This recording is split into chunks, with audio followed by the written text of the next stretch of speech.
Hey everybody, Sluzby here. Sorry about the headband, it's super hot. I want to make a really quick video about Animate CC, something I've been playing with recently. And this video is just going to walk through the very basics of setting up what I call a nested character, something that's reusable. It's a character that you make, but it's reusable. You can use it in different projects. You only have to draw it once. And it has all the mouths and eyes and eyebrows already built into it. So let's get into it. Okay, here we are. I've just started a new project that's just 1280 by 720. And we are going to not start by drawing at all. We are actually going to start by making a new symbol. And this symbol is going to be our character. I'm just going to call it character. So this takes us to the new symbol creation, and we're going to make this really simple, and I apologize if this character is going to be terrible. It is going to be terrible. Note that I'm just going to do a face. I'm not going to do anything else. If it was a body, then we would just probably have this start with the body, and then we would be nesting the head and the arms and the legs. But I'm just going to start with the head. And we're just going to nest eyes, mouth, and eyebrows. So we're in this new symbol, and we are just going to start drawing a few basic things. I'm going to leave these eyeballs mostly blank. Things that are always the same on your character, you can just kind of finish at this point. And for the beginning, I'm just going to give a very basic mouth and some very basic eyebrows. Okay, doesn't look like much so far, but we're going to get there. I'm going to go ahead and fill these eyes in white like that. So we're going to start with the eyes. What I'm going to do here is select just the whites of these two eyes. I'm going to convert it to a symbol. I'm going to call it eyes. I'm going to say okay. And now you can see that it is highlighted. The stroke on that looks thinner, but it's actually not. I'm going to go into the eyes, and I'm going to create a couple of new blank keyframes down here.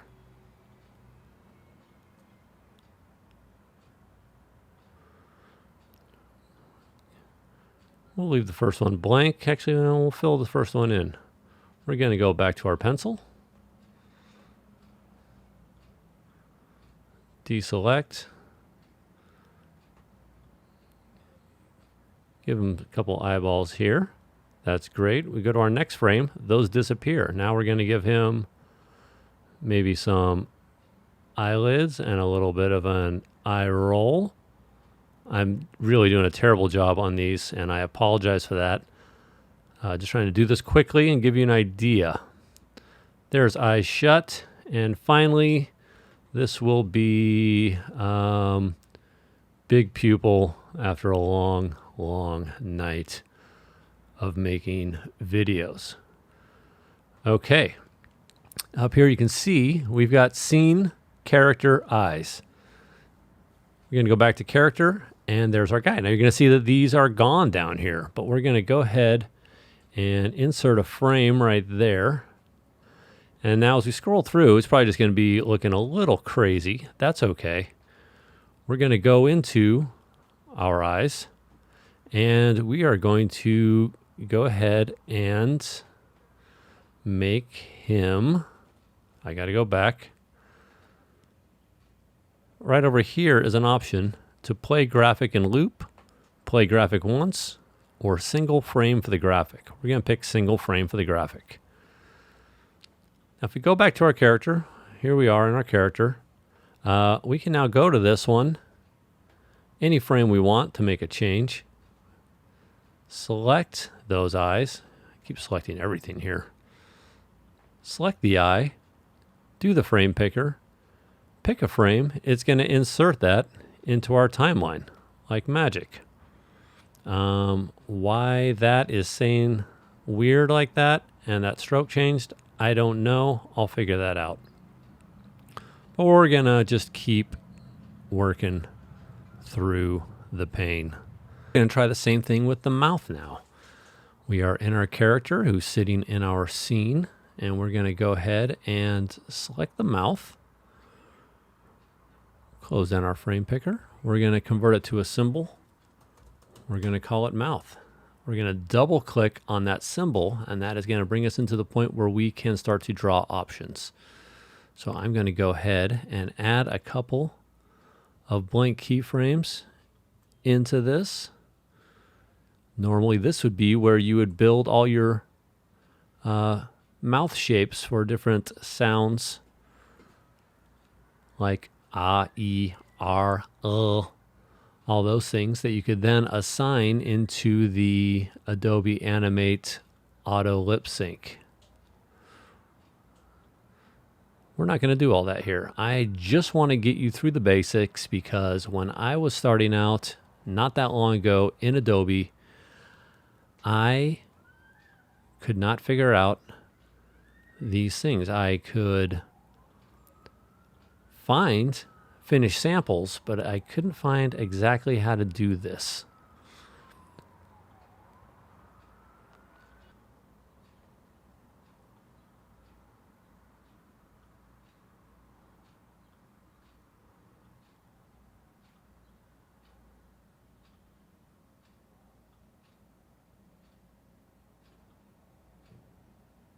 So here we are. We're back in our symbol, which is our character. And we're going to go ahead and select these two eyebrows. Again, close down my frame picker. Convert those to symbol. We'll call them the brows. Okay. We double click on them. And again, here are our places where we can create our options. We'll just do 2. Our first one's already built in. Our second one is going to be more angry, I guess. And our third one is going to be what we call the Spock. Okay. Go back to our character. And now we can go ahead. Let's go back to the beginning. Let's select these eyebrows again. Bad. Go back and change that to single frame. Otherwise, things get really confusing. And if we go here, there, we can go ahead and give him a different look. Now you're probably asking yourself, what's the point of all this? The point is now that you have this character in your library in this project. You can start a whole new project, draw your backgrounds, draw everything else. You can open this project up or access its library through just the library systems in Animate CC, and you can bring this character in, drop him in, and all this work is done, and it's all the same. You can add stuff as needed, including new audio tracks. You can put a hat on them, do whatever you want to. This character is now reusable, and everything is in here. So if we go back to our scene, here's our scene. Our scene's empty. That seems weird. We go to our library. Here's our guy. We drop this guy in. There he is. We have to add some frames to our scene.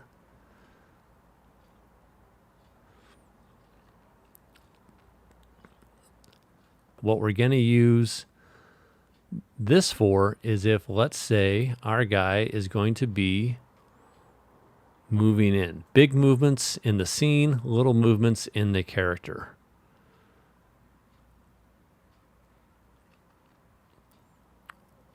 It's going to create a classic tween here. Here comes our guy. There he is. And we can adjust his facial shapes or whatever in here. Yes, that means that you need to make your character timeline as long as your scene timeline every time. And that's a pain, and it's something I hate about Animate CC. But what are you going to do? It's Animate. The video was helpful to you. This is just something that I could not find anywhere else. I like I said, I looked around for a long time, and there was just no information out there for me trying to build a scene like this. So I basically had to kind of just kind of make up my own path, if you will. You can see my character has a lot of issues. His eyes ended up picking up the background here. I'm not sure why. There's so much debugging going on when you build these things. This was never filled, so I can appreciate why it wasn't filled. Don't know why these became no fill instead of white like I made them, but that's Animate for you. The real lesson here beyond this is that you really want to do your animating in Illustrator and then bring it into Animate. They've really stripped down the drawing features more and more over the time, and now we're left with very little actually animate with in Animate. Like I said, it's more of a construction tool than anything else. But the real secret here is in the nesting. Being able to have this character that exists in your library. You can shove everything into a folder and just name this thing, you know, the working model, and this guy's name is going to be Vic. So now I've got this working model Vic. I can drag into any scene, and when I click on Vic, I'm going to be able to add eyes, pick eyes, whatever I need to do. Vic will be there for me, and I can drop him into any scene. That's it. I hope this was helpful. I'm sorry. I'll try to edit this down into something of a coherent video. But until then, I hope this somehow helped you. Cheers, everybody. Don't forget to like, subscribe, comment, and be right below.